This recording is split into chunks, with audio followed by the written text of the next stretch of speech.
आगे जी हम यहाँ पे जो है ना वो फेल और पास का जो है ना वो फार्मूला लगाएंगे। ठीक है, फेल और पास का फार्मूला जो है ना वो क्या होगा, ये देखें यहाँ पे आपने इफ लगाना है और इसके बाद आपने एंड ऐड करना है। ठीक है, इफ के बाद एंड ऐड करना, उसके बाद आपने लिखना है सी की टू की कौन सी वैल्यू हमने इसमें पुट की है। ये जो है ना नंबर 1 सब्जेक्ट ये हमने लिया। फिर हमने यहाँ पे लिखा है लेस देन इक्वल है 35 के। अगर 35 से जो है ना वो मसलन कम है तो वो फेल जो है ना वो तस्वुर होगा, नहीं तो 35 वाले यहाँ से पास हो जाएंगे। तो यहाँ पे लिखा हुआ है जो है ना अगले सब्जेक्ट जो है ना वो हमने डी लिया हुआ है, तो डी की वैल्यू यहाँ पे देखें हमने पुट कर दिया। उधर भी हमने लेस देन इक्वल है 35 के। उसके बाद यहाँ पे हमने ई जो है ना अगला तीसरा सब्जेक्ट लिया हुआ है, उसमें ई है, तो यहाँ पे भी देखें ई का हमने 35 और यहाँ पे देखें हमने ये कोमा लगाना है। और आपने सेम जो है ना जैसे हमने कोमा लगाए हुए हैं इन्वर्टेड कोमा आपने इसी तरह लगाने हैं। और फिर आपने क्या करना है, एंटर प्रेस कर देना है। इसके बाद आपने ब्रैकेट क्लोज कर देना। देखिए यहाँ पे जब ब्रैकेट ओपन की थी वो रेड कलर की थी और जब ब्रैकेट क्लोज करेंगे तो वो भी रेड कलर की होनी चाहिए। तो ये देखिए यहाँ पे जो है ना वो इन्वर्टेड कोमा लगा के पास, फिर उसके आगे भी आपने इन्वर्टेड कोमा लगाना है, फिर एक कोमा लगा के आपने फिर इन्वर्टेड कोमा लगा के फेल इसमें फिर आपने ब्रैकेट है क्लोज करके क्या करना है, एंटर प्रेस कर देना। ठीक है, एंटर प्रेस करके आपने नीचे ड्रैग कर लेना। ड्रैग करने के बाद आपका रिजल्ट जो है ना यहाँ पे जो पेस्ट हो जाएगा। ठीक हो गया। उसके बाद मैं ग्रेड की बात करती हूँ। ठीक है, ग्रेड के ऊपर मैं क्लिक कर लेती हूँ। यहाँ पे मैंने इफ़, ठीक है, इफ़ के बाद मैंने क्या लिया हुआ है यहाँ पे, इसका लिया मैंने रिज़ल्ट। ठीक हो गया।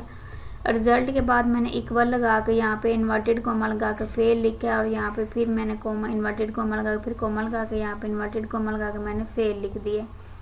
इफ़ के बाद अब देखिए मैंने इसमें वैल्यू ली है जी परसेंटेज की।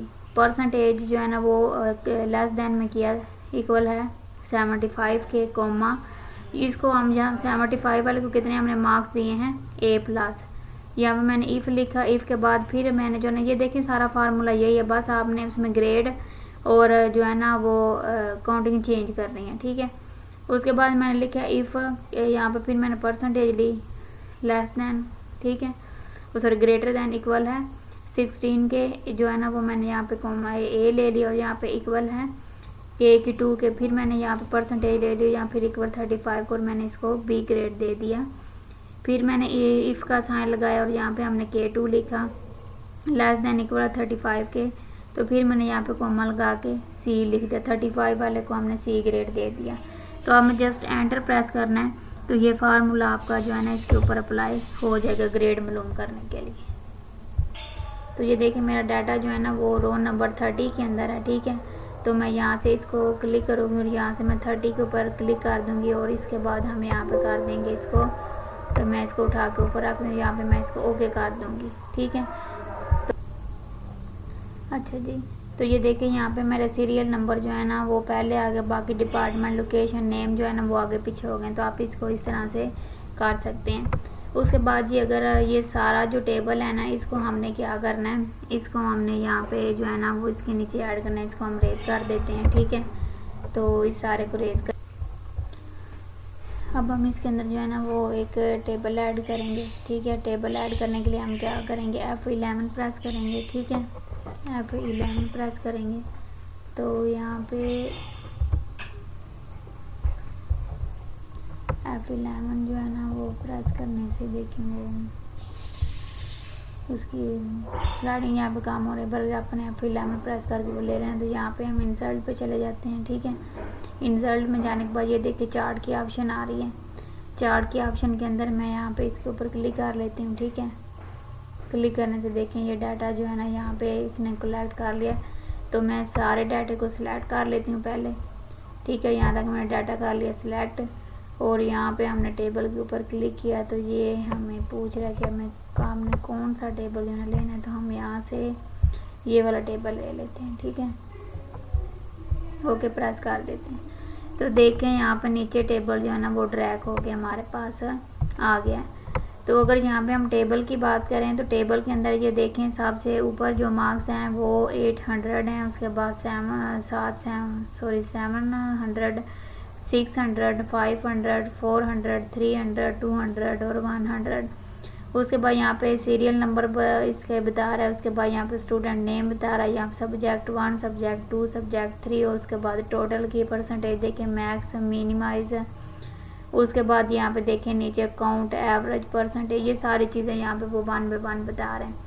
अच्छा, अगर मैं यहाँ पे बात करूँ कि हमें जो है ना वो एक जो है ना और किसी और शेप में टेबल ड्रा करना है, तो ये देखें ये मुख्तलिफ तरह से यहाँ पे जो है ना वो आपके टेबल के डिज़ाइन आ रहे हैं।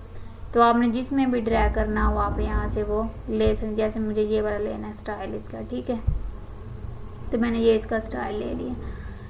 तो यहाँ पे अगर हम जो है ना टेबल के इस साइड पे आते हैं तो यहाँ पे हमें मुख्तलिफ तरह से ऑप्शन मिलते हैं। वो कह रहा है कि आपने एक्स, प्राइमरी, हॉरिजॉन्टल करना है, ठीक है। तो ये देखें क्या हो रहा है, हॉरिजॉन्टल में देखें और ये देखें यहाँ पे।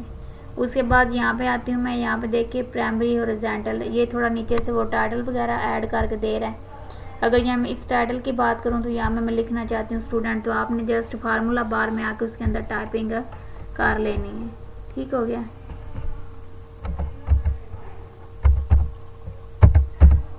स्टूडेंट, ये मैं नोट कर देखें वो नीचे जो है ना वो स्टूडेंट ऐड हो गया। ठीक हो गया। उसके बाद यहाँ पे फिर मैं इस ऑप्शन पे आती हूँ। यहाँ पे आने के बाद ये देखें अबव के ऊपर हमें एक टाइटल दे दिया गया। ठीक है, इस टाइटल को भी हम नाम देना चाहते हैं तो यहाँ पे हम दे देते हैं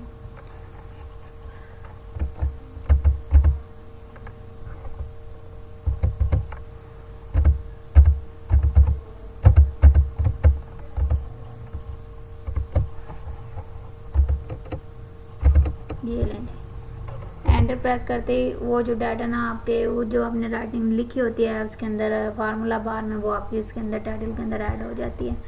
अगर यहाँ पे हम बात करें चार्ट टाइटल की तो ये टाइटल में आ गया। ठीक है, ये ले।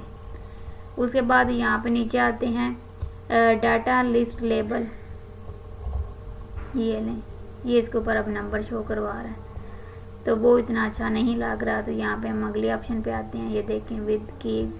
अब ये देखिए जैसा डाटा जो है ना हमने टेबल में बनाया था सेम आपको वही नीचे भी वो आपको दिखा रहा है। ठीक है, अगर हम यहाँ पे बार्स की बात करें ये लेंगे। उसके बाद नीचे आते हैं तो ये सारी इसकी ऑप्शन हैं जो भी आप इसके ऊपर अप्लाई करना चाहें। जिस डिज़ाइन में ग्रेडियंट्स की बात कर लेते हैं तो ये देखें ये मुख्तलिफ तरह की ग्रेडियंट्स हैं। ठीक है, तो अगर आपको ऐड करना चाहिए तो यहाँ से आप कर सकते हैं। ये देखें यहाँ पे लेफ़्ट पे चाहिए, राइट पे। ठीक है, तो मुझे टॉप और बॉटम में चाहिए, राइट में चाहिए, तो आप वहाँ से आगे जो है ना उसे कर सकते हैं। लाइंस, ये लाइंस आपको शो करवाएंगी। ठीक हो गया। तो ये थी टेबल की जो है ना ऐड चार्ट एलिमेंट्स इसके हैं। क्विक लेआउट के ऊपर अगर मैं जाती हूँ तो क्विक लेआउट का देखें आप, ये क्विक लेआउट है, ये ले। ठीक हो गया। उसके बाद ये आ जाता है हमारे पास change the colour, change colour पे आ गया। तो ये देखें ये सारे इसके चेंज कलर हैं, आप यहाँ से इसका कोई भी कलर अप्लाई कर सकते हैं। अच्छा, ये हो गया। उसके बाद अच्छा हमें जो है ना ये वाली जो शीट है, मैं अगर यहाँ पे एक और शीट ड्रा कर ले तो मुझे चाहिए शीट नंबर 2 में टेबल। ठीक है, शीट नंबर 2 में टेबल चाहिए हमें। तो शीट नंबर 2 में टेबल लेने के लिए क्या करेंगे हम, यहाँ पे देखें स्विच रो कॉलम, सॉरी ये स्विच रो और कॉलम है। ठीक है, ये देखिए कॉलम स्विच हो गए, स्विच रो और कॉलम। कौन सा आपको कॉलम का डाटा चाहिए, यहाँ पे मुझे चाहिए इन दो का।